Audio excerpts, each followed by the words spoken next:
जय हिंद दोस्तों। आज की इस वीडियो में हम देखेंगे कि इस शाखा डाकघर में मिसमैच एंट्री किस प्रकार से करनी है। आईपीवी की मिसमैच एंट्री ट्रांजैक्शन के 3-4 दिन बाद करें, क्योंकि आईपीवी का डाटा बाद में भी फैच हो जाता है। तथा अन्य किसी प्रकार की मिसमैच एंट्री करने से पूर्व अपने सब ऑफिस को सूचित जरूर करें तथा उनको बताने के बाद ही मिसमैच एंट्री करें। और मिसमैच एंट्री का एक रजिस्टर मेंटेन अपने ब्रांच ऑफिस में ज़रूर करें।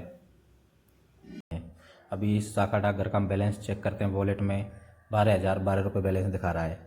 ये बैलेंस इनके एक्चुअल बैलेंस से 500 रुपीज़ कम है, तो हमें इनके बैलेंस में 500 रुपये बढ़ाने हैं।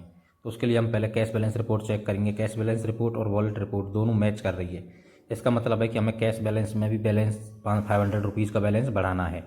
तो उसके लिए सबसे पहले हमें मिसलिनियस ट्रांजैक्शन में एंट्री करनी होगी। उसके लिए हम सबसे पहले खोलेंगे काउंटर ऑपरेशन में मिसलिनियस पे जाएंगी। मिसलिनियस पे जाने के बाद सेलेक्ट पेमेंट डिस्क्रिप्शन से हमें पेमेंट रिसिप्ट साइड में एंट्री करनी है, क्योंकि हमें 500 रुपीज़ का बैलेंस बढ़ाना है। तो रिसिप्ट साइड में एंट्री करेंगे 500 रुपीज़ एंड मार्क एंटर करेंगे और सबमिट कर देंगे।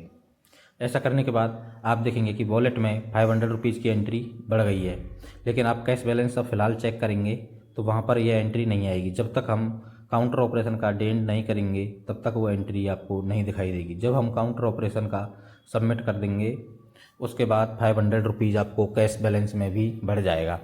कैश स्टाम्प एंड कैश में जाकर जैसे हम चेक करेंगे तो कैश बैलेंस में 500 रुपीज़ आपके इंक्रीज हो जाएंगे। उसके बाद हम वॉलेट में चेक करेंगे तो 500 रुपीज़ हमारे बढ़ चुके हैं। वॉलेट में चेक करने के बाद अब हमें काउंटर ऑपरेशन का डेंड करना है। काउंटर ऑपरेशन का डेंड करने के बाद हम वापस से कैश बैलेंस रिपोर्ट चेक करेंगे। तो हम सबसे पहले काउंटर ऑपरेशन का डेंड करेंगे और यहाँ से अपन फैच काउंटर डाटा करेंगे। जैसे हम फैच काउंटर डाटा करेंगे तो यहाँ पर आपको 500 रुपीज़ रिसिप्ट साइड में दिखाई देने लग जाएंगे। देखिए टोटल में 500 रुपीज़ आपको दिखा रहा है रिसिप्ट साइड में। इसको हम ओके कर देंगे।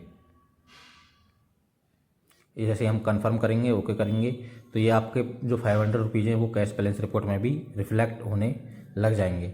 आप चाहें इसके बाद सबमिट करने के बाद आप कैश बैलेंस रिपोर्ट भी चेक कर सकते हैं, वहाँ भी आपको अमाउंट दिखाई देने लग जाएगा। तो इस प्रकार से हमें ये 500 रुपीज़ कैश बैलेंस रिपोर्ट में और इन दोनों में बढ़ाना है। कैश बैलेंस हम चेक करेंगे तो देखिए ये 500 रुपीज़ यहाँ पर 950 दिखा रहा है, क्योंकि इन्होंने CBS का ट्रांजैक्शन भी किया है तथा PLI का एक ट्रांजैक्शन भी किया है, तो इस वजह से ये 950 यहाँ पर आपको शो हो रहा है। 500 रुपीज़ आपके ऑलरेडी इनमें रिसिप्ट में बढ़ चुके हैं। तो इन टोटल रिसिप्ट दिखाता है तो वो 500 इस 950 के अंदर ही इंक्लूड है।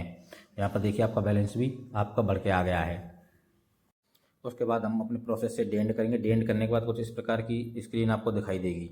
जब हम डेंड कर चुके होंगे तो कुछ इस प्रकार से आपको स्क्रीन दिखाई देगी, जहाँ पर आपको मिसमैच डाटा एंट्री पर जाना है। मिसमैच डाटा एंट्री में आपको दिखाई देगा 500 रुपीज़। ये प्लस में दिखाई दे रहा है तो हमें रिसिप्ट साइड में डालने हैं, तथा यदि माइनस में दिखाई देता है तो पेमेंट साइड में एंट्री करनी होती है। अब इस 500 रुपीज़ में हमने जब BPM से पूछा तो उन्होंने बताया कि IPV का डाटा है 400 रुपीज़ का, तथा 100 रुपये का जो है उनका आधार कार्ड का डाटा है जो फैच नहीं हुआ है। ये अपनी CELC ID से आधार कार्ड भी जनरेट करते हैं, तो वो 100 रुपये का डाटा वहाँ से फैच नहीं हुआ है।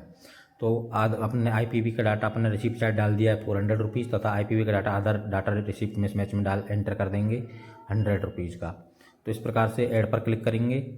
ऐड पर क्लिक करने के बाद दोनों डाटा आपको यहाँ पर शो होने लग जाएंगे। 400 प्लस 100 500 रुपीज़ का डाटा अपना दोनों का एंटर कर दिया है, उसको हम सबमिट करेंगे। अकाउंट एडजस्ट सक्सेसफुली का आपको पॉपअप मैसेज आ जाएगा, तो आपका अकाउंट एडजस्ट हो जाएगा। अब हम दोबारा से मिसमैच पर जाकर चेक करेंगे तो यहाँ पर 00 दिखाई देगा।